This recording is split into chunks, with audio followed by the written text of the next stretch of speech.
if you are going to make one of these offers, if you do not have at least 3 boxes of Space Raiders on the table, then we're not interested. Okay.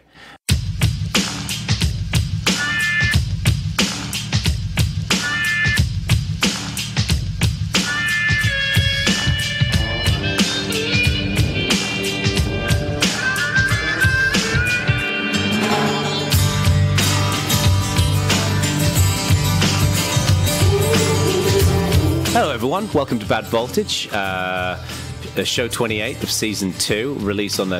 I've forgotten what you said, Langridge. The 22nd of March, 2018. should be when you listen to this. Like better those Bad Voltage intros. You said a lot of numbers, and I forgot the numbers. So yeah, what are we going to talk about in the show today? Well, our big piece is going to be about Mycroft. The Mycroft team are bringing out the Mark II, and we're going to talk about how it might work out. And we're also going to talk about quite a bit of different news items, and this is definitely a segment that is getting beefier and beefier as time goes on. So I'd like to know from the community perspective how they like the news. What do you guys think about that? Yeah. I agree. It'd be good to know. I personally really like doing the news. Yeah, same here. Yeah, it's like going to a sweet shop with loads of, news in it. It is absolutely nothing like that.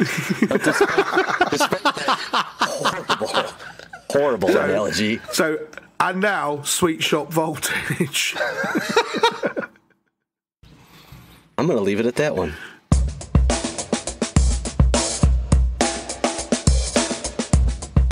Shall we? Do the news. Shall we do some news? Do the news. Speak the news. It's always time. Well, what do you want to start with? I mean, we have a bit of news in here. Jeremy's news is absently missing, by the way. Slacker. What are you talking about? I put 2 things in there. You did? What did you put in there?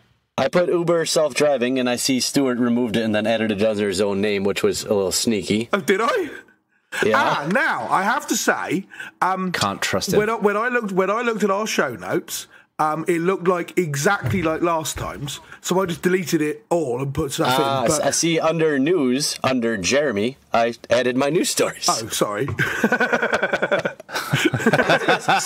Since we have already brought this one up and it was on 2 of our lists, why don't we jump right in with the Uber self-driving car killed a pedestrian?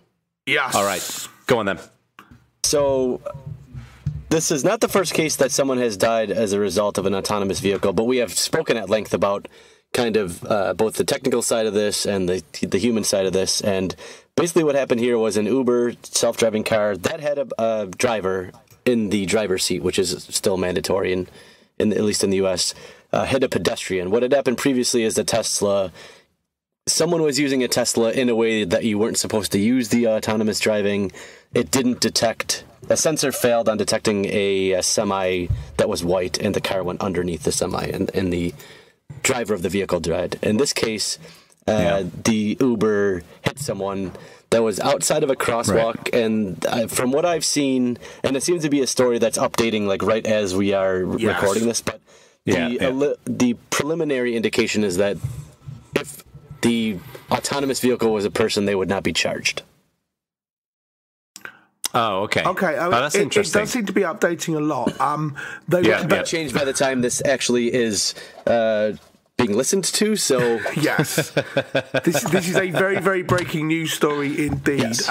It is, and we are not the best people to report it, let's be honest. I have seen it suggested that the car was doing 40 miles an hour in possibly a 35-mile-an-hour limit, but... Again, that may be one report, and it may not be the truth at all. So don't necessarily base anything on that. It all seems quite unclear what's gone on. Obviously, the discussion has now become either this is what we warned you about from day one, or some palatable way of saying, well, this kind of thing happens. We're sorry. Yeah, I mean, I don't know what to say about this, because look, this is it's awful, of course, but I mean, anyone dying is a tragedy, right? Yes, of course it is. Yeah, but I think it's just one of those things where, look, if you're going to be building technology that's going to have if you're building technology that moves in the physical world, then there is a risk that someone's going to get hurt in a physical way, in the same way that if you're connecting computers to the internet, then there's a risk that someone's going to get hacked. So I think here's the thing from my perspective on this. Last year, there were well over 1 million deaths in road crashes across the world, well over 30,000 just in the U.S. So this isn't like we have autonomous cars and now all of a sudden people are dying. I'm fairly confident that even when the technology's new, they will kill less people than people driving. Yes.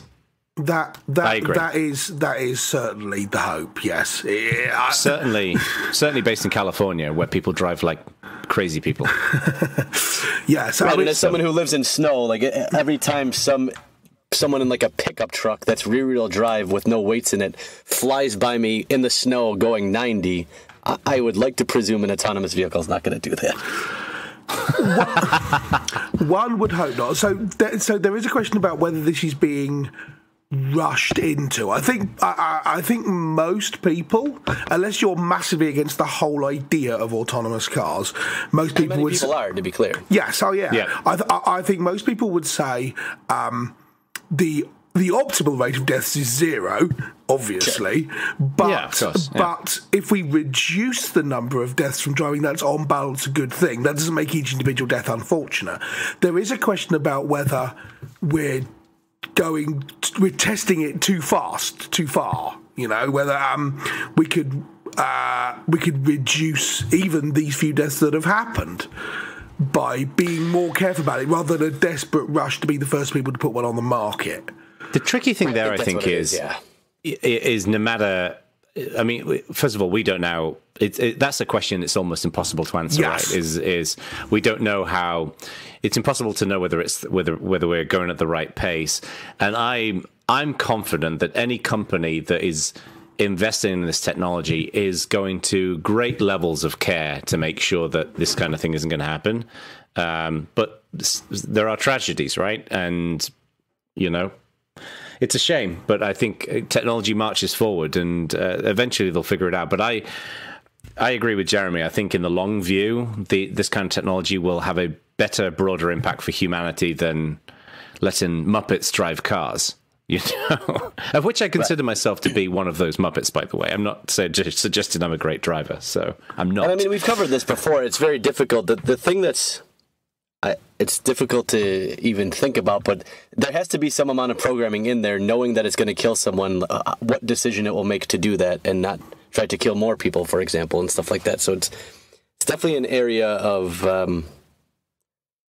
questionable morality, I guess. Yeah, I mean, this doesn't seem to have been some kind of reenactment of the trolley problem, no. Right? This is a car which hit a pedestrian it shouldn't have hit. Yeah. It's not like it avoided 9 other pedestrians in order to hit this person. But yeah, so what I'm curious to... This is kind of one of the... I think, are we all agreed this is one of those things where you go, this is bad, but we kind of knew it was going to happen, so it's not unanticipated. Yeah, it's a shame. But it's to be expected, right? In the same way that I'm sure that, there are many people who suffer terrible health problems while testing out revolutionary drugs for battling cancer and AIDS and whatever else, because people are, it's part of evolution of technology, right? But it is really sad. The one thing I'm curious about is I would have imagined that for companies, when they produce a technology that results in someone's death, that particularly in the US, they would be sued to hell and back. And I'm curious to see how a company can stay afloat building a technology that will, by definition, probably involve the death of people. It's the same thing with, like I say, with drugs and other things. I'm curious to see how that's handled, because, I mean, I think in the pharmaceuticals world, then there's probably just an ass load of insurance to deal with that. I'm assuming that's the situation with this as well. So... I don't know. I don't actually know. Next news item. Yeah, let's move on. I have one. Apparently, we did a segment a while back about fake news, and we had a really interesting discussion about it. I had this idea of just a harebrained idea that maybe people could kind of collaborate together in some way to moderate fake news in some capacity. And I thought it was interesting. I read earlier today about Google are launching a pretty big news initiative to somewhat try and combat false news, but also help publishers to make money. So this is interesting because it's broken into two areas. One area is, it seems like, from what I scanned over this, and I didn't spend a lot of time digging into this because I saw it just before the show, it seems like Google are trying to replicate something like the Netflix model, where you can basically subscribe to services and get content. So news isn't as driven by advertising. And the argument here is that, if you put advertising on a news website, then you get more BuzzFeedy type clickbait because people want to, make money on the advertising. So that's one element. So they're launching this thing called Subscribe with Google, which is essentially a monetization model for news outlets. But the other thing that I thought was interesting is that they are creating the Disinfo Lab with Harvard's Kennedy School, and that's aimed at clarifying misinformation during elections and breaking news moments. It will also launch MediaWise, an organization in conjunction with the Poynter Institute, Stanford University, and the local media association, which will work to develop digital literacy for young viewers. Apparently, they're pushing in. I read somewhere that they're putting in something like $300 million over the course of the next X number of years into this broader news initiative. So I just thought it was Google said it's committing $300 million over the next 3 years to the project, though it's not going to elaborate on how the resources will be spent. The company said it paid $12.6 billion to news organizations that drove 10 billion clicks a month to their websites for free last year. So I think it's interesting too. They're taking kind of a three-pronged approach, right? They're making it ostensibly easier to pay for news, and I'm curious how that will go. That's a difficult problem that a lot of organizations have been trying to tackle for a while now. But then they're also, like you said, working with some established universities and some established nonpartisan groups to combat that misinformation. And then they're also setting up an open source tool called Outline, which allows journalists to access things securely and a bunch of stuff around that. So the fact that they're clearly put some thought into this, it's not just like, hey, we're going to fight misinformation. They have a clear approach with at least a 3-year plan with some pretty significant resources behind it. This is a critical problem for them to solve, given how they monetize and how they're basically funded. I know they have a lot of businesses, but the ad business is still by far their largest revenue generator. So getting this figured out is going to be critical for the kind of short to midterm success of that advertising platform. I think this is an issue that's reaching a breaking point for sure. Yeah, agreed. I'm kind of skeptical about a lot of this. The Subscribe with Google thing seems to apparently be a way that you can subscribe to a particular news organisation and then pay for your news and then get it. Now, almost every news organisation already has that. Right, and I don't see what Subscribe with Google is going to bring to make that easier, other than the fact that Google get 5% when everyone does it. But maybe there's more complexity to it than I think there is. Outline, which is the news organisations getting secure access to the internet and so on, seems a lot like Secure Drop to me, which already exists and is open source. But I do think the Disinfo Lab is interesting. This is as you said, that's the most interesting bit to me as well. Clarify misinformation. They're quoted as saying it will use computational tools and journalistic oversight to monitor misinformation during elections. And it's going to be interesting what they come up with there, because I don't know. Even if they manage to identify loads of misinformation, people aren't going to necessarily be reading the stuff the Disinfo Lab put out saying this is misinformation. Right, that was the problem. So I'm not really sure how that's going to work out. We already have fact checkers. A lot of people surface information through search engines, so if the search engines collectively say if it's below some misinformation score. Oh yeah, absolutely. If you look at that's what I think is interesting. Yes, there is an actual problem of identifying which things are fake and which things are not. But the more important point is getting that word out to the people who are currently sharing it and reading it and so on. So that's going to be really interesting to see how they solve that problem. I was going to say that's setting a dangerous precedent once you start classifying what is misinformation, because misinformation to whom and by what bar and by what standard, and there's a whole lot of gray area in there that getting this wrong is going to probably ruin the internet forever. Yeah, who makes the decision, and how do you set it up so they can't decide the bad news about them is lies? You know, I mean, it's going to be, to me, it's going to be interesting because, I mean, if you look at Google Analytics for most websites, for example, most of the traffic that tends to come to websites is the majority of it is coming from search engines and social media these days. Yeah, very rarely coming through like direct access or other means. So if obviously Google,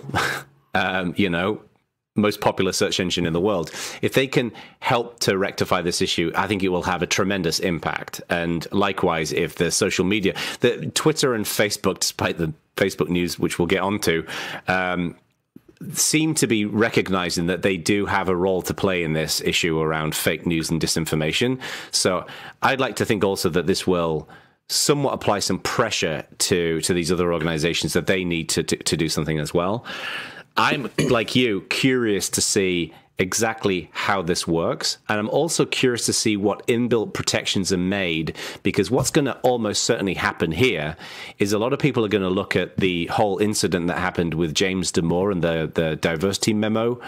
And a lot of people will throw shade towards Google, that they themselves are biased in one direction.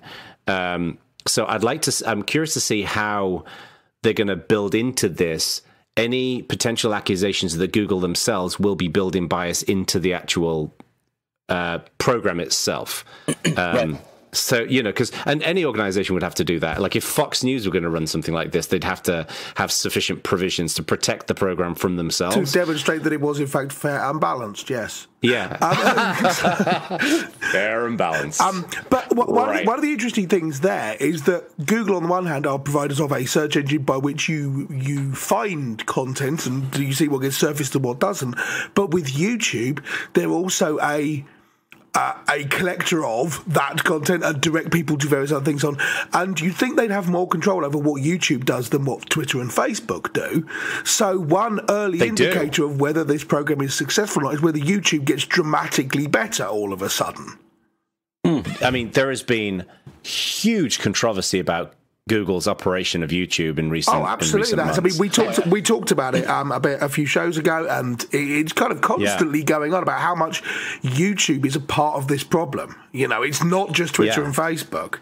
There is no doubt. I mean, I without turning this political, I mean, as I've said many times in the show, I don't align myself with either side. I'm pretty much down the middle, but there is no doubt that YouTube has got more of a left-leaning bias due to the consistent kind of demonetization of not hate stuff, but like a lot of conservative commentators, for example, have had their YouTube videos consistently demonetized.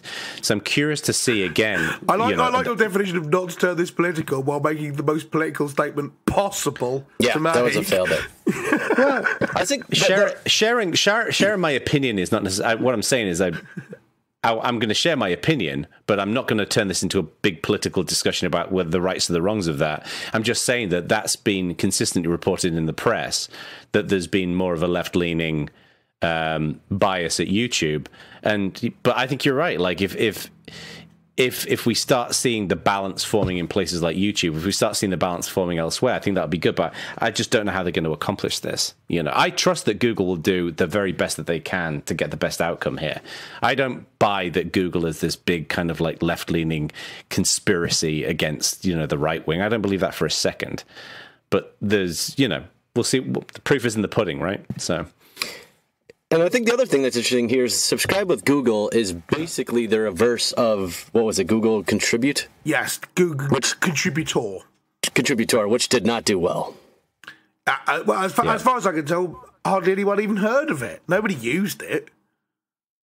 Well, one thing that I've talked about a little bit on the show previously is I think making it easier for people to make more transitory decisions about groups or organizations they support will be a good thing. So, for example, you mentioned earlier on, Ak, about this subscribe thing.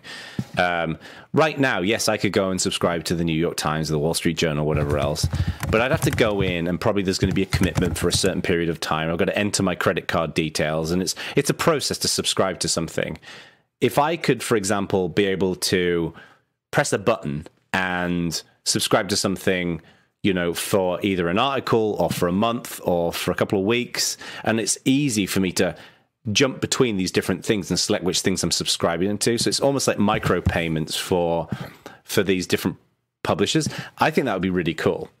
I'd love to see the same thing for example, we talked about this previously about to be what they're doing, as far as I can tell. Yeah, I don't know. But it's very, very, very early stages yet.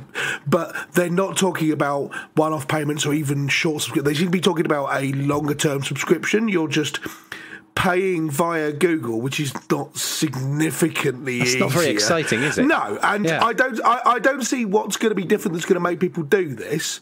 And if it does take off, I don't see why Google deserve 5% of all the money that goes to newspapers. But, you know, maybe I'm missing something fundamentally cool about it. If they're providing a service... Yeah, but I don't know what the service is that they're providing. I mean, I could go and subscribe to The Guardian today. Yeah, but they're providing a payment platform. I mean, if in the same way that people will take... If you want what I'm saying, I agree, but just because they've already got just because The Guardian, you can already pay through their thing, if Google provide another option that The Guardian are happy to provide as well, that doesn't mean that it doesn't cost anything for Google to run that option. I don't get what the point of this, why it's any more interesting than just sign into the New York Times and pay with your Google account, which I think the reason is there's a lot of companies that are looking at the success of Netflix and the success of Spotify and subscription services of those ilk and saying we can do that in other verticals. Right. But it's what the New York Times already has such a subscription service. No, but I think that the consensus seems to be, if you look at how the PR and all these things are worded, is millennials like subscriptions, and they don't want to pay the Times and the Post and some other thing. They just want to pay one fee every month and get it across different. Bear with me. Is the assumption that you're basing this on that you join subscribe with Google and then you get access to the Washington Post and the FT and McClatchy? Right. I didn't take that from what they were saying. If that's what it is, if it's a one-time only payment and gives you access to a bunch of different newspapers, great. That is a fundamentally different thing to what currently exists. My impression from it was that you'd be able to use subscribe with Google to join the Financial Times, and then you could read stuff in the FT, just like their existing subscription program, except now it's got the Google logo on top of it for no reason. That's why I didn't understand why it was interesting. If it's a bundled package, then great, absolutely. And that's genuinely valuable at that point. All right. What's next? Right. Next item of news. Should we talk about Cambridge Analytica? Yeah. Now, some people won't know what's going on here. Give them an overview. Right. We mentioned earlier that the Uber thing, the Uber self-driving car thing is breaking news. The Cambridge Analytica story is the most breaking news thing imaginable. I mean, new things are coming out every hour as we record this. So, Cambridge Analytica are a data analytics firm who claim to be able to use data to guide decisions and to shape the social story and so on and so forth. They, among other things, they're involved with the Trump election. They're involved with the Brexit vote in the UK. A whistleblower from Cambridge Analytica has claimed that they harvested millions and millions and millions of Facebook profiles via rather dodgy means. So you had apps which got you to log in with Facebook, didn't have anything to do with, you know, politics or what they were collecting data from. Those apps not only collected your data, but the data of all of your friends as well. And then put it into a massive, great big database which Cambridge Analytica had. The Cambridge Analytica people vociferously deny that this was the case and also say, but everyone's doing it anyway.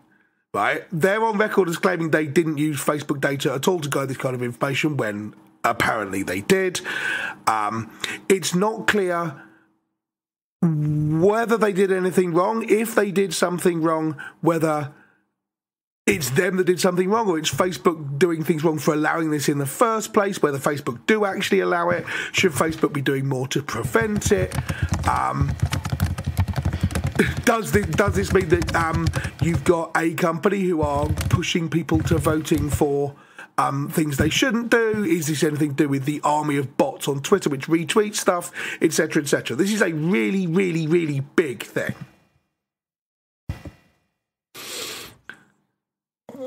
Is that a good summary? Yeah. This is a hard subject to talk about because there's a lot of ramifications. There's an awful lot of, well, we're not sure what happened here stuff. And I have a question. And it's not wholly clear whether, even if everything they're accused of is true, whether that's actually wrong anyway at the moment.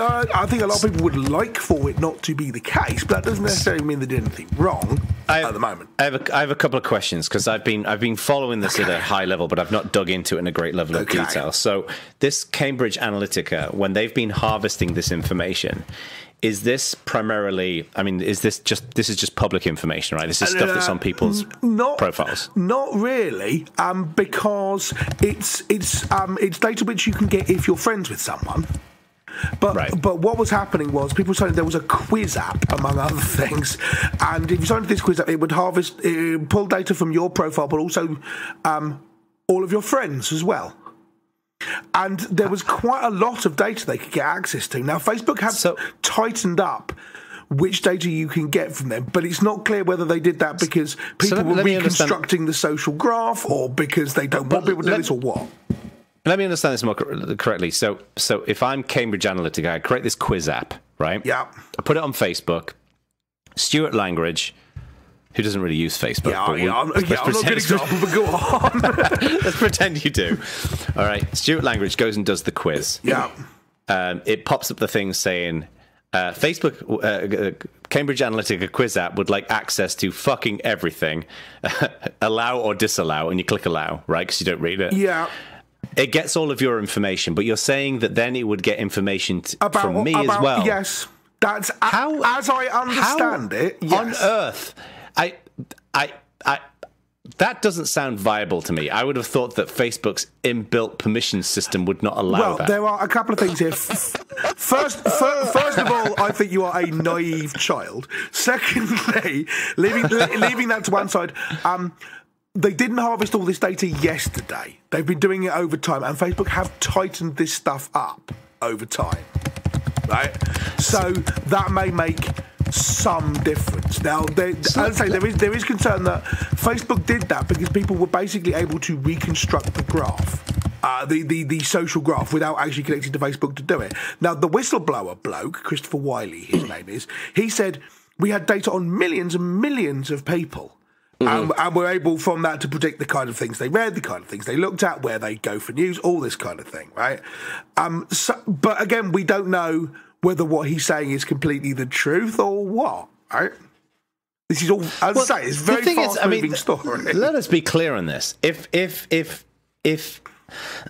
going through the example I just gave, if you go through the quiz and me as being a friend to you, it can suck out my permissions because we're friends. Yeah. If effectively Facebook's permission model is, if you are friends, then you can act as a conduit to somebody else's information that's on their profile. If that was the case, that is fucking ridiculous. Yes, it is. That is outrageous. And I'm not a massive fan of Facebook, but I would be very surprised if that was in play, if it operated that way. That's what this chap. I think you should be prepared to be fairly surprised. Yeah, I think you may want to gear up for the idea that you. I mean, maybe, but I mean, I would have imagined that. Like a modern software company like Facebook, even in the earlier days, would realize that that's a stupid idea. Well, we shall see about that. People are trying to find out. Where's the evidence for this? So what's the evidence from this whistleblower? Well, dude? you've got the whistleblower bloke who's claimed it. At the moment, the Information Commissioner's Office here in the UK have applied for a warrant to get into Cambridge Analytica's office in London, which they are in the process of getting right now. Before the ICO could get in there and look at Cambridge Analytica's machines. Facebook engineers have gone to Cambridge Analytica. Maybe they're just there to have a cup of tea and a chat. I don't know. It's hard to tell exactly what's going on at the moment. So we need to wait to see exactly how this shakes out. MPs have demanded that Zuckerberg show up and testify about all this stuff. Zuckerberg appears to have not said word one in public since this story broke. So his PR department are doing their job well. Wow. Depends on your point of view. I mean, if you've got nothing positive to say, then perhaps you shouldn't say anything. Equally, you're not supposed to, if you're the CEO of one of the biggest companies on earth, hide down a well until the problem goes away. Right? That's rule number one in crisis management. Don't say anything, particularly if you are a founder of a Silicon Valley company, where many founders of Silicon Valley companies are, in fact, gobshites. so we don't say anything. We don't exactly know. There are some pieces to this which look remarkably sinister. There are some pieces to it which may mean that it's all been blown up out of nothing.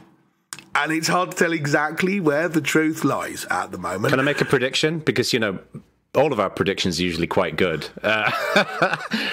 My prediction is this. I don't believe that Facebook had the ability for you to be able to suck out someone's information via their friend's profile. Okay, I'll take the other side of that bet. All right, so you take that side. I'll take that side. I'm, and this may be naive boyhood at play.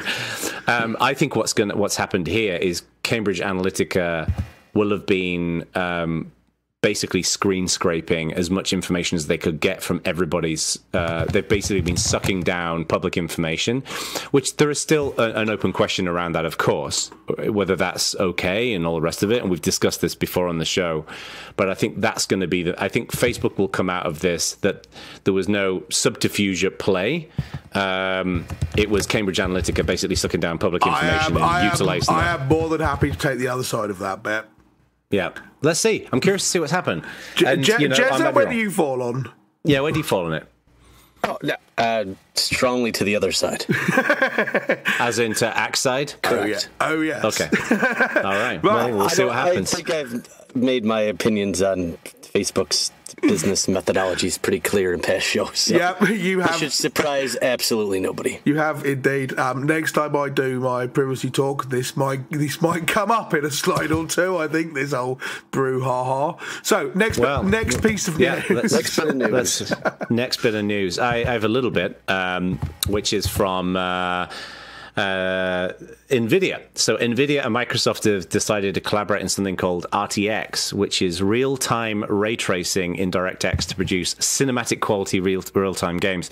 I think this is just kind of interesting because people have been working on real-time ray tracing for many years, and it's always been running on super powerful computers in labs somewhere. So I think it's kind of interesting that this has now been exposed as actually a technology that people can utilize in DirectX. Like they've got a bunch of Unity and other games providers, game engine manufacturers are signed onto this. So I think it's been quite interesting to see the nature of video games potentially changing as hardware is becoming powerful enough to actually do real-time ray tracing. And I'm curious to see what that's going to look like, because games today look just phenomenal. I mean, yeah. I built this machine, and I think I said this on a previous show. I gave Battlefield 1 a run, and I couldn't believe how good it looked. This is my thought, right? We already have what I consider to be cinematic quality real-time games. How is there not a point of diminishing returns here, right? It's going to be... I look at it and go, wow, that's amazing. I don't know how much more amazing it could be. Yeah, so yeah, it's the time is ready now for Tuxcart Ray Tracing Edition. There it is. It's Frozen Bubble Ray Tracing Edition. There it is. That's absolutely what it's going to be. It'll be interesting to see, because what's interesting is this is in DirectX, but it's not in Vulkan, for example. Yes. So I don't know exactly what that'll mean, but we shall find out. Yeah. I'm assuming that's the Microsoft side of the collaboration. I suspect it'll come to Vulkan shortly after. So, but yeah, interesting. What else have we got? I have one more. Go on then. WebOS is open source. Oh, again. yeah. I was going to say, when I saw this, I was surprised because I thought to myself, I really thought that already happened. And I looked back, and it wasn't that HB completely open sourced it. It was that they open source kind of, as you Brits would say, bits and bobs of it. Yes. But never the whole thing. Which I didn't realize. Yeah, there was never a point at which you could go, I want a WebOS device and just download it from GitHub, and then you were good. Yeah. There was some, but not others, and I mean, I thought it had largely gone away, but then I found out that they started putting in LG TVs years ago, and I knew that, but they're still doing it. Yeah, apparently, which I didn't realise. So fair play. It'd be nice to see a renaissance. WebOS. Yeah. We bought moving into the new place. We bought 2 LG TVs running WebOS. It's actually pretty nice. It's a pretty nice platform. There's a limited amount of apps that run on it, but the usual ones like Netflix and whatever else. But they've done a pretty nice job of it. So I'm curious to see, what's going to happen, because Tizen has not been a resounding success. I mean, it's running on a bunch of Samsung devices, but and I think Intel dropped it, didn't they? I think they dropped their participation in it. I don't know if they've officially dropped it or whether every time someone says, so how's your participation in Tizen, they go, look, the Goodyear blimp, and then run out of the room. So I look forward to the next Kickstarted trio, and we'll quite happily back said device. The key thing here is, I think I can't see anyone producing a phone with this on, for reasons discussed ad nauseam on the show in the past. But because it's been repurposed for other devices, maybe we'll see people making set-top boxes or something like that, using WebOS as the kind of low-level constraint, if they're not just going to put Chrome on it. Right. Yeah. Will be interesting to see. Okay. Will be. Perfect. All right. Jeremy, did you have another one? I'm not sure whether I deleted any more of your thing. I think that's... Well, I had Stephen Hawking in there, but... That's sad. On the other hand, I mean, I don't know that I want to end on that sad note. That's we're already at 35 minutes. Sad that he's dead, but it was announced only about an hour before we started recording that he's going to be this is cool, yeah. He's going to be buried in Westminster Abbey. Yeah. And did you see that he submitted like a research paper 2 weeks before he passed away about parallel universes? I did not. Oh, excellent. Yeah. I might read that. It'll be on Sci-Hub. Parallel universes. I don't even know where to begin. And on that bombshell. Yeah. Well, rest in peace, Mr. Hawking. Yeah. Thanks, pal. Yeah. What a fucking tremendous human being, and sadly missed. So, but anyway, onwards and upwards.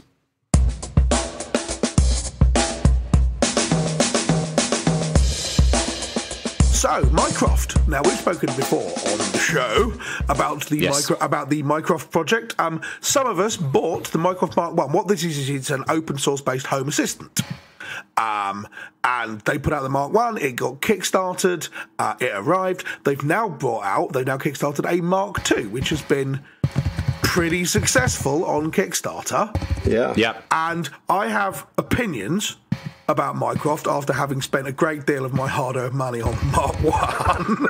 So it will be interesting to see what people think about the Mark 2 and what you chaps think about it, whether you're going to buy it, what you think about it, so on and so forth. So maybe we should provide a little bit of little bit of history on this. So for the Mark 1, and I also want to provide in the interest of full disclosure, a bit of a caveat here. So I've done some consulting with Mycroft around the Mark II, and did a little bit around the Mark 1 as well. So just wanted to get that out there. But the Mark 1, one of the reasons before I did any consulting with them, what attracted me to it was that completely open source, completely open hardware. And they kicked off this campaign. It kind of came out of nowhere. And many of us did a bunch of promotion around it, like to support it. They got funded, and they shipped it. It shipped a lot later than I think we would have liked. And that was some of the feedback that I gave them when I consulted with them around the first time was, get more information out about it. Because, look, late shipping with Kickstarter campaigns is not unusual. And it's invariably because organizations, particularly hardware organizations, don't necessarily realize the delays that are involved in shipping hardware and the process of shipping hardware. So I think they probably fell into a trap that other companies have fallen into as well. But they did ship it. They got it out there. And it's, in my mind, it's decent. You know, like I've got one. I don't use it particularly often. But I think they did a decent job starting out with this. And I think they were putting a lot of the foundational stuff in. Langridge, you bought one as well. What was your take on the... I did. The Mark 1 before we get to the Mark 2? So, the Mark 1, I, like you, was fascinated by the idea that this was something which had started before we really saw Google Home, Amazon's Echo, so on and so forth. Before they'd even really kicked off, we had a chance to actually steal a march on the competition here. We then waited an awfully long time for it to come out. When it came out, there were extra charges based on shipping. There were extra charges again based on customs things, because I was in the UK, so on and so forth. So it ended up costing quite a bit.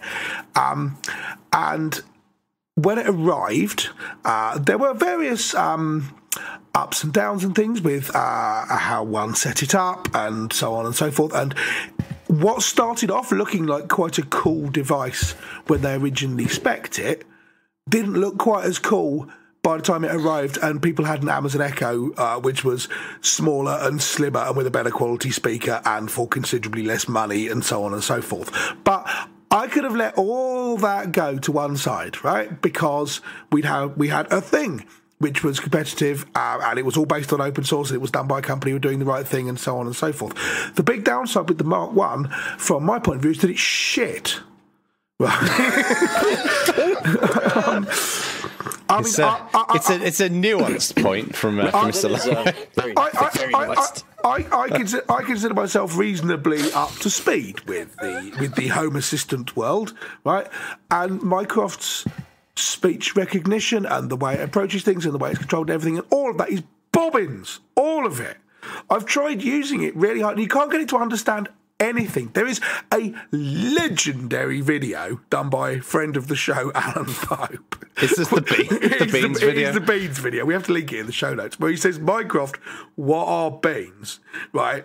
And it obviously picked the first result from a Google search or something, and then it starts reading out the recipe, the ingredients list from a tin of beans, and it goes on and on and on. You can't stop it, right? You know, you go, Alexa, shut up, or whatever, right? Mycroft doesn't seem to pay attention to that, and he's sitting there going, shut up, be quiet, and this thing's going, 450 grams of beans, calories 360, just on and on and on.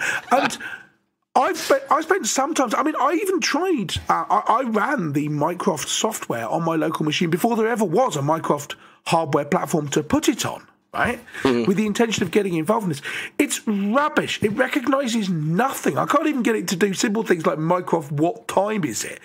The recognition rate's about 40% on things like that, let alone arbitrary skills and so on. Right. The expectation shortfall was tremendous on the Mark 1. And so I was completely sceptical about the idea that a new thing should come out rather than replacing the old one. And I assumed that my Mark 1 would now be consigned to the dustbin of history. However, in their defence, after I assumed that, I went and asked, and they've explicitly said we totally plan on keeping Mycroft compatible with the Mark 1. The Mycroft Core package upgrades just like normal, and there's a Mycroft Mark 1 package which is just hardware parts related to the Mark 1 itself. And they say they're running the same software. The wake word recognizer and text-to-speech and so on is the same across the Mark 1 and the Mark 2. So we're expecting that if there are material improvements in the Mark 2, that the Mark 1 will also get loads better, at which point I will be more than happy to use it. To be fair to the Mycroft folks, when they ran the Mark 1 campaign as well, they very clearly stated that this was kind of like an early device, and they said that it says there's a little when I unboxed mine, there's a little card in it saying, hey, guess what, this is for developers, don't expect it to be good. And they weren't wrong. I mean, I think the card should have been about 200 feet tall, but apart from that, I think I have multiple problems here as a point of feedback for the company, if anyone is listening there.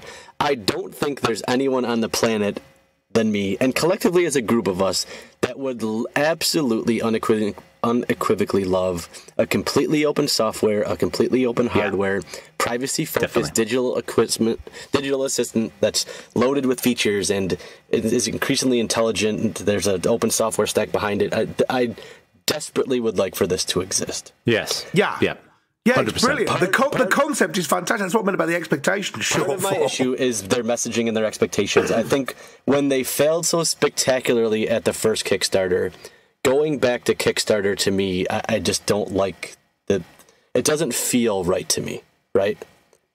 I understand exactly what you're saying. I don't agree with that. I understand what you're saying here. I don't like how people are using Kickstarter now. People are acting like, well, no, it's not. You're not buying something. It's an investment. It's not an investment because you don't get part of the company.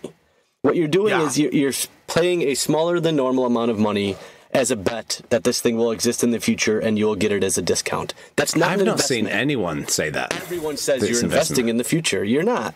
You're buying the future, certainly. Well, hang on a second. There's a difference there. Words a have difference. Meaning, so we can all communicate with each other. And the fact that people use the word investing, I also don't like that. I agree, but when you just said that, you made it sound like Kickstarter campaigns are saying that you're investing in the company. And many of them are very much worded in that manner. Right, and if they're doing that, then that's wrong. I agree. I'm just saying I haven't seen that. I've seen people saying investing in the future. People use that term all the time, right? You know, and I think what they're basically saying is you're going to back this campaign to give us the money that we will then build something that will make the future better. So, yeah, words have meaning, but I would say that I think you're reading too much into those words. Okay, I guess I just don't like that Kickstarter has become a weird thing where companies on their fifth product are still using Kickstarter. And at that point, either you're a sustainable company, in my opinion, take funding and do things the right way, or you're not. But it just seems like an odd way to leverage people's goodwill and expectations in a long-term way. That I don't like the feel of it. I understand what you're saying. Unfortunately, I don't think the universe agrees because they wanted $36,000. They were fully funded in 6 hours. I don't think they set good expectations. The other thing is, Google has basically all the resources on the planet. They sell a device at $99. Amazon has basically all of the resources on the planet. They sell a device at $85. I cannot conceive that Mycroft will ever be in a position to offer something that's even in the remote order of magnitude as good.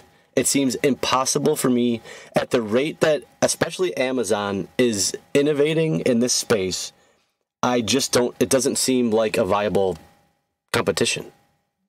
I don't know where they get. As desperately as I would like them to win, not even compete, but win, it just seems like Amazon will, I've said this in a couple of shows, but Amazon will spend more on paper plates for office parties than Mycroft has access to as an entire organization, and they're years and years ahead. Yeah, I mean, I think we can break this into two pieces, right? There is what have Mycroft done already, and is it good? And are they heading in the right direction? So in the first question, just to be clear, I missed the funding window. We talked about it on the show. I had meant to fund it, and then I missed it by a day or something. So I did not ever have access to a Mark I. But I know you wanted to. I really did. Yeah. And but then, so to me, the first question is right here. It's in my hand. It lives on my desk. so the first question is, what have they done? Are they heading in the right direction? The second question to me is, what is the likelihood of them succeeding in the broader market? I would agree with you, Jeremy. I much as I fully support their efforts, I think they've got a steep hill to climb because they've got some formidable competition. But history has taught us that, sometimes these snappy little companies come out of nowhere and do good stuff. Oh, absolutely. But there's no doubt that it's a steep hill. And they have an awesome differentiator in that they can build an open source community that will write a whole bunch of integrations that Amazon maybe never will. So they definitely have I think, really strategic differentiator in making everything open source. So, and I think the 1,000 true fans thing, that kind of applies here. They can be for Google and Amazon. If this thing, we would like to see Home Assistants and mostly Alexa, to be honest with you, in 40% of homes over the course of the next year. But if a project is not operating at that kind of level, Amazon and Google will drop it. Whereas Mycroft can be sustainable and good and a bit more niche with a much smaller group of users. And therefore, even if they only end up selling to the sorts of people who are slightly disquieted by Google and Amazon's collection of data, that's okay, because there will be enough of those to keep a company like Mycroft sustainable, and it therefore provide something to that market segment, which is in itself good, right? Because all three of us are a little bit in that direction, and we'd be happy to support this kind of thing if it was bollocks. But the thing is, it's got to be technically competitive. I don't even mind if it's not price. If you look at it now, right, as Jeremy says, the Echo is the full-on Echo is $99. The Dot is smaller, and the Mycroft Mark II is on sale for $180. Now that's.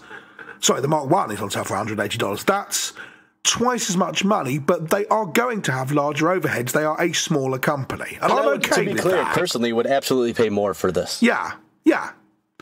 If it could be, if it could be technically competitive. Right. To be fair, in the Kickstarter campaign, the Mark II is $139. So it's not massively.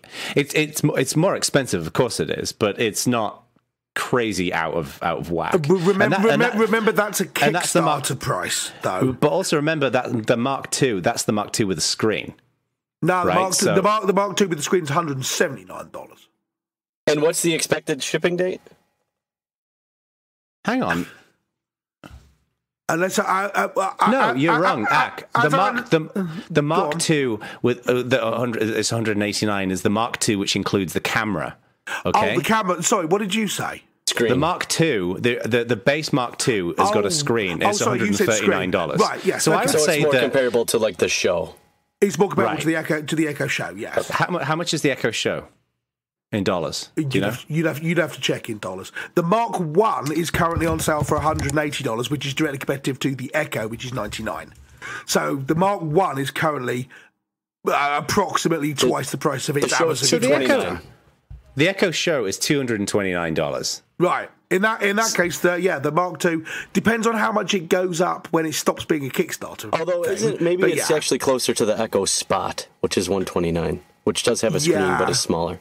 Yeah, which is tiny. So price-wise, it's not completely out of the realm of reasonability. No. And not at all. And I think we're all fine with the price. So, right? As Jeremy says, don't mind paying a little bit more for this because you're getting something more tuned to your particular requirements. Right. So, and I think we'd all agree that they've got a steep mountain to climb.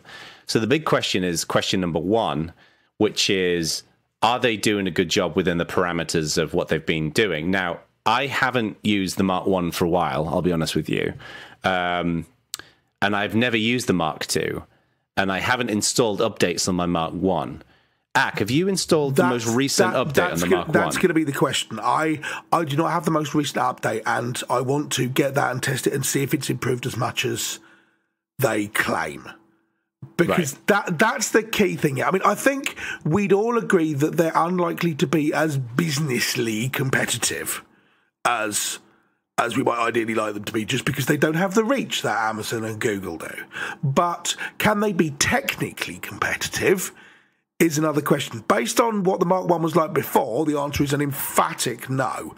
However, the new software, 18.02b, was meant to be out in February. So the key point here is to try that and then to try it again when the Mark II comes out and see if it is actually more competitive than it was. I don't even mind if there's an error rate, right? My Echo has an error rate. It's just that there were more errors than not. Yeah. Well, there's a baseline where it goes from being an experiment to being something you can use on a daily basis. Yes, and it was nowhere near that line, and the Echo is way over it. Right, and from what I understand, again, now this is from some of the conversations that I've had with the company, and I haven't used the Mark II and I haven't used the Mark I for a while, but from what I understand, like the evolution of the software has been growing quite significantly. Now, again, I defer to people to actually try it and check it out, but I would argue that if you're plotting a graph in terms of does it work, and that graph is going up at a reasonable rate of knots, then I think that's a good sign. They do 6 monthly releases, so you've got 1802, so it's on the Ubuntu model. They do 1802, then there's 1808 due out later in the year. Right. So it will it'd be interesting to see. They're switching to deep speech as their speech to text engine, which will hopefully improve. And the thing I would say is, kind of going back to Jeremy's comment earlier on about Kickstarter, I agree that I think there are some somewhat unscrupulous campaigns that kick off, but in this case, I wouldn't leverage that towards the Mycroft team, because I think they're genuinely creating a new device. So this is a new product, which I think they are a small company, so right. I think they're still very much in that R&D phase. But the other thing as well is, I was impressed. Obviously, I'm not going to compromise any confidences with my consulting with them.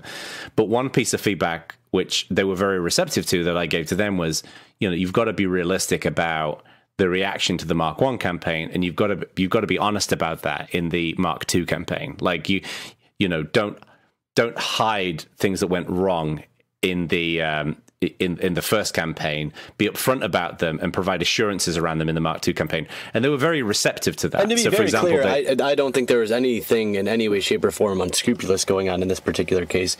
My broader point about Kickstarter didn't even really apply to them. It's something that kind of grinds my gears a little bit. Generally. Right. Yeah. I just thought it was interesting that after having such a bad first experience, they chose their second experience to be the same experience. Well, and that's where I disagree. I don't think they use Kickstarter, but I think that the way they went about it for the second one, clearly there was learnings in there. I mean, they were very upfront about. They were very upfront about, their experiences of working on hardware, and they've deferred some of the hardware stuff to other organizations and this, that, and the other. And I actually did an interview with their CEO, Josh, and put it up on my YouTube channel. And I asked him pretty directly about this, and they we kind of got some things wrong. Now, the real proof in the pudding here is going to be shipping the Mark II. Right. And again, I gave this feedback. I was like, you can't get this wrong. Right. It fascinates me over and over again as software engineers completely underestimating how difficult hardware is. Yeah. Yes. See, to me, I think the real test will actually be, slightly self-servingly, whether they update the Mark I and it becomes good. I agree. Because if they go, okay, we've shipped the Mark II and the Mark II's brilliant. The Mark I, though, it's running the same software, but actually it's problematic and we can't make it happen, then they've taken a loyal customer base, a loyal community, and kicked them all in the teeth and made them buy all new stuff again, which is really annoying. And this goes back to the thing that I shared on, was it the last show, maybe the previous one, about the axe effects? One of the reasons why they've developed such a rabidly positive community is because they ship hardware and they repeatedly upgrade it with firmware updates. Yeah, exactly. And that builds real faith in people. I bet you anything, if Mycroft continuously ship a bunch of updates to the Mark I users. Yeah. I mean, if the Mark II lives up to its promise and my Mark I becomes the same promising thing, then I will be perfectly happy. Yeah, I actually think what it would do is it would convert people who are a little bit kind of either miffed or ambivalent about this to people who are like, wow, holy shit, that's really cool what they did. It absolutely would do that for me, yes. So the thing to do then, me and you, Jono, is to install the latest version of the software and try it out. There are instructions on their website for how to do this. Yes. So and you can actually do it by just saying, essentially by just saying Mycroft install platform patch, and then it should update. Nice. Which is actually quite cool if it's true. I'm sure it's going to be install platform patch, install. But we shall see. So give it a try. The one thing from a product perspective, again, not use the Mark II, but one thing I was pleased to see, and I gave this feedback to Mycroft both publicly and privately, was I didn't like the look of the Mark I thought it looked stupid. I think little robot face. It looked quite kitschy, cool. But I thought it was cool. I thought it looked. I'll tell you what. I thought it looked more cool before everyone else came out with nicer alternatives. Remember, we saw the Mark I before we ever saw an Echo, before we ever saw a Google Home. Yeah. And once they come out, you're like, okay, what they need to look like is basically a salt cellar, and what this thing looks like is some kind of ancient 1980s bulky technology. See, that's why I thought it was kind of, it was a little retro, which maybe I like, but I mean, the Echo really just looks like a UE Boom. Yeah. Yeah. I mean, So, but I'm so it glad sounds like we all would desperately like Mycroft to succeed in this regard. Yes. I think that's very clear. What do you guys think? Wrapping this, kind of bringing this train into the station, as Mr. Bacon would say. What do you think the realistic odds of meaningful success are? And you can define success in whatever terms you'd like. Langridge, you're the expert on assistants. You go first. All I have to go on from a software perspective is the Mark 1 so far, and that was terrible. But hopefully the 1802 release will be, if that's significantly better, I'm more than happy to revise this. But so far, I'm not confident from a technological point of view. From a market success point of view, I do not think it will be the next Amazon Echo, but I do not think it has to be. I think if they could get 20,000 people to buy this, that will employ, I absolutely think it's a sustainable business. Okay. That's success then, to me. If they get it right. And that, to me, is success. Yeah, I would agree with that. Okay. Cool. I would say, I think that this is going to be somewhat unsurprising that there's a community reference here. I think there's a huge opportunity for Mycroft, and I think there is the baseline of, like, you have to be able to talk to it and it will work. And they have to get that right. If that doesn't work, then it's going to fail. Like, if it doesn't operate at a basic level as an assistant, then people will not use it. They will consider it broken. It will become the Chumby of the future. Oh, nice reference, sir. Oh yeah. The open source sex pillow, as we nicknamed it. Canonical, yeah. Could have done without that reference, but but to me, where there's a real opportunity here for Mycroft is because it's open source. Not so much the open source development of the platform itself. I think you'll have a limited number of people who might participate in that. But to me, is building a real platform where people can create skills that go to insane levels of customizability. Like, I think right now, I have Google Homes, and they're decent, and there's a bunch of stuff that it can do, and I use it, and it's rigged up in my house. But there feels like there's a gap between the Google Home and all of the more specific stuff I'd love to be able to do. And I can imagine, like, to me, one of the major benefits of open source is that long tail of people building stuff that scratches their itch and then is exposed in a Mycroft app store type place where you can get access to it. To me, that's the thing where they should focus. They should focus on building out a community of people who build skills. Like, to me, and I've said this before, the one person who epitomizes the who should be the passionate Mycroft end user is Langridge. Yeah. Like, you are somebody who you're very interested in the UX of digital assistants and all the rest of it. You should be like the torch holder for Mycroft. And I think if they can attract you and if they can excite you about it, then they will excite other people about it. Then they should try. Email address is on the website. Yeah, I think there is so much potential here. So much potential. And because they're a small company, yes, they've got a big amount of decline, but I think they can be a lot more nimble as well. So let's Jeremy, hope it happens. What do you think? I mean, like I said, I'm curious to see how they iterate from here, given the resources that they have access to. But obviously, hope that they are able to build a community and leverage that community to succeed.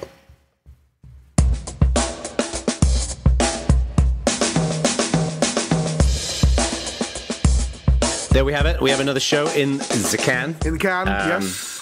I just want to make a comment, by the way, before we go on.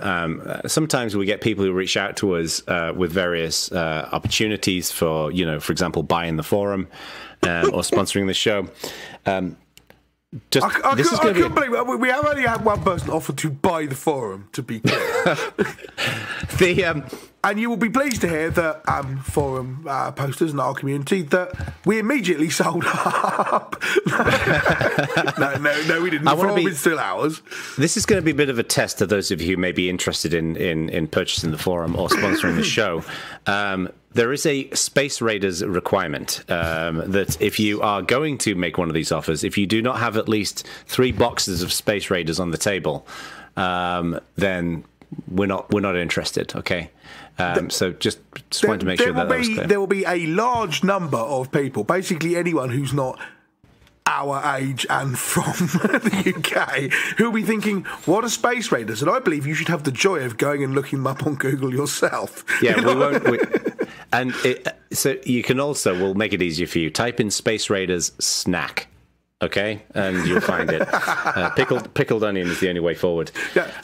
So very briefly, before we all go, either of you speaking anywhere in the next couple of weeks? No. No, cool, that's good. I'm going to a conference next week, but I'm not speaking there. So, or this week, rather. So. Okay, always nice to fill people in. Are you? Yes. What? Are you, Langridge? No. Speaking anyone? No? Well, technically I am tomorrow, but that'll be before the show comes out, so no. So not useful. Tell people, come to my talk, which was yesterday. Come to my talk, which was yesterday, yeah, don't worry about it. I bet it was brilliant, though, wasn't it? It's got a nice ring to it. I will now, post-talk, say that I assume it was awesome. Yeah, I can't believe you got that tattoo. Congratulations and job well done. Yeah, well done. Shut up, both of you. Go away now. Good idea. Bye.